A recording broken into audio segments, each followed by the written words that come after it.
What's up, y'all? I said, what's up, y'all? Look at me when I'm talking to you, bro.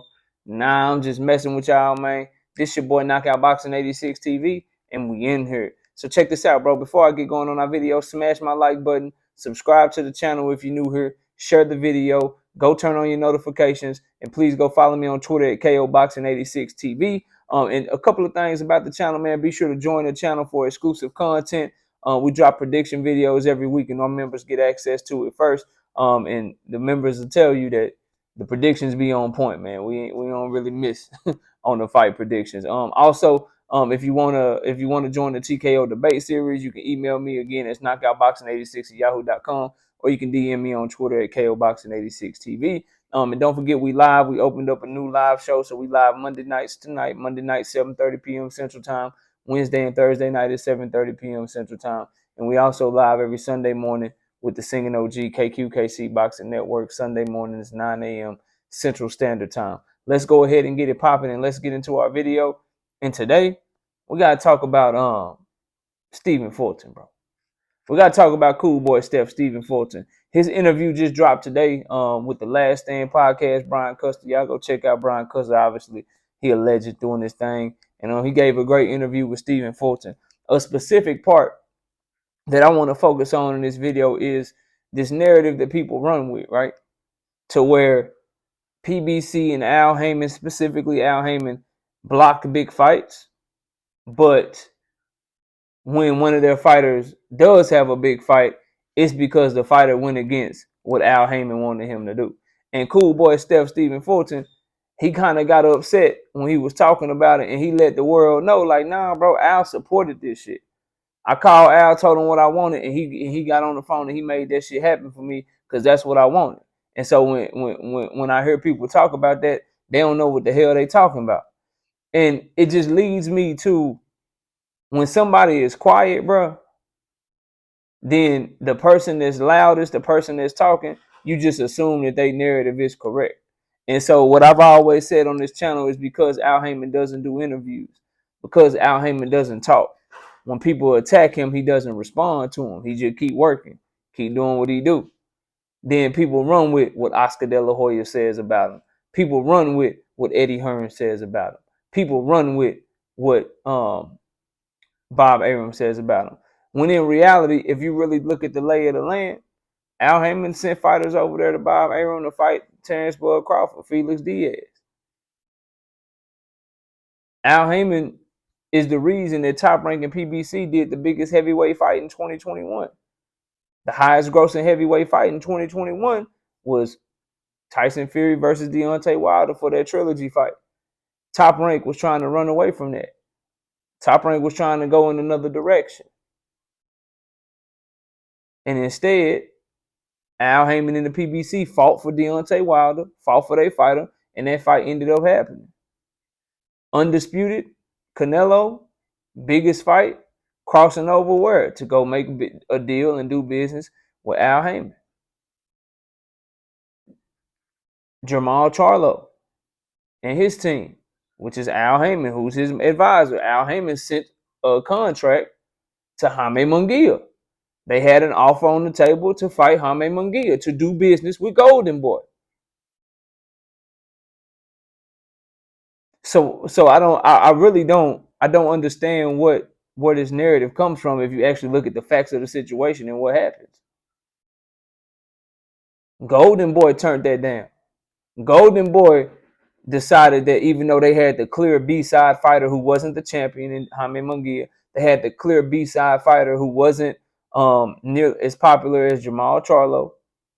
They wanted to split TV rights and split the right to broadcast the fight between Jamal Charlo's broadcaster and Golden Boy's broadcaster. When in reality, number one, everybody know that fight ain't big enough. Charlo and Munguia, that's a good fight, but that fight ain't big enough for no cross promotional shit.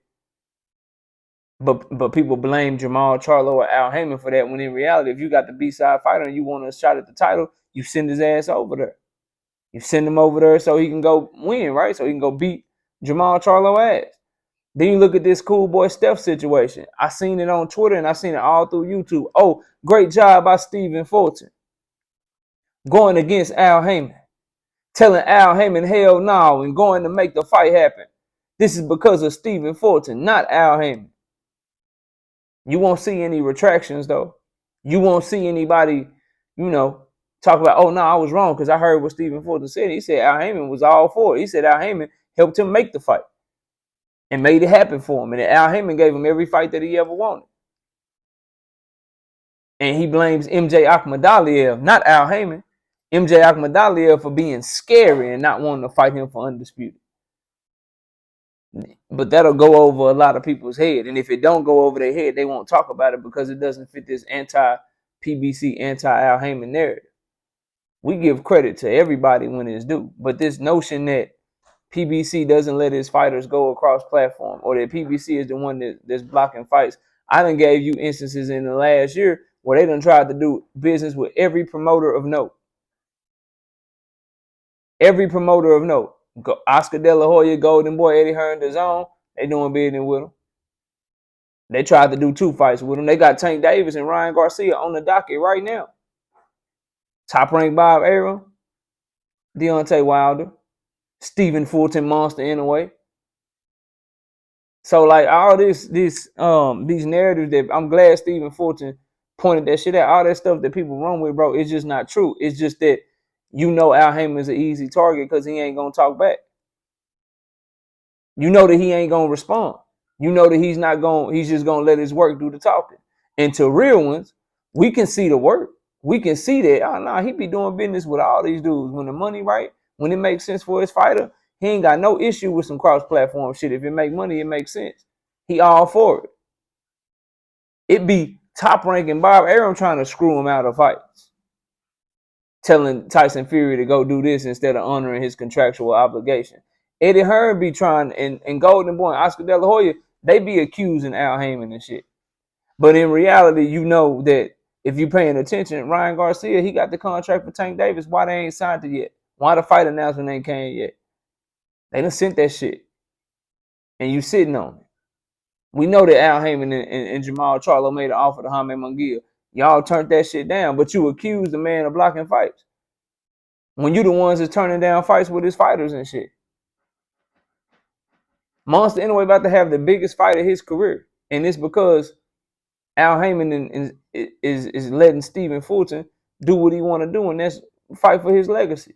Fight to go be the best. And he's advising him, hey, man, nah, go over there to Japan. That's that real money. That's the Japanese money. They got that bread over there. It's a bigger fight over there. You're going to get paid more than if y'all fight here. Go ahead and fight them over there. We believe you're going to win. Take your belts over there and bring them whole back. So I thought the interview was very telling. And it's gonna skip over a lot of people's head, and they gonna act like they ain't see it and still push what they push. But I would just say, man, look at everything that's going on in boxing around you.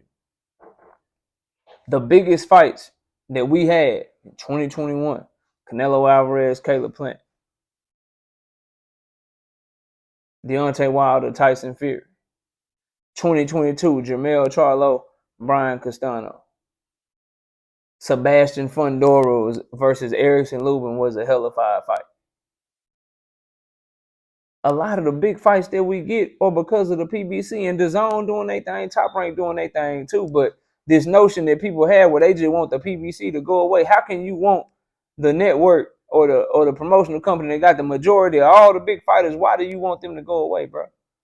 That's some shit that you should support, in my opinion. Specifically when they willing to do business with all sides of the street. And people that tell me, well, knockout, what about Earl Spence and Terrence Crawford? Well, they made that man an offer too. All of these fights, all the other party ever had to do was sign on the dotted line. All Jaime Munguia and Golden Boy had to do was sign up. We get Charlo versus Munguia. All Fury and Wilder had to do was sign and fight Wilder in the first place. We'd have got that fight way earlier. All Ryan Garcia got to do is sign on the dotted line. We get Tank versus Ryan.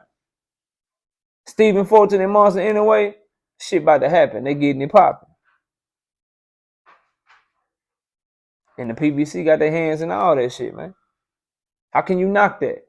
So shout out to Cool Boy Steph clearing the air, telling it like it is, and letting people know that Al ain't blocking no fights out here. Shit, he give me everything I want.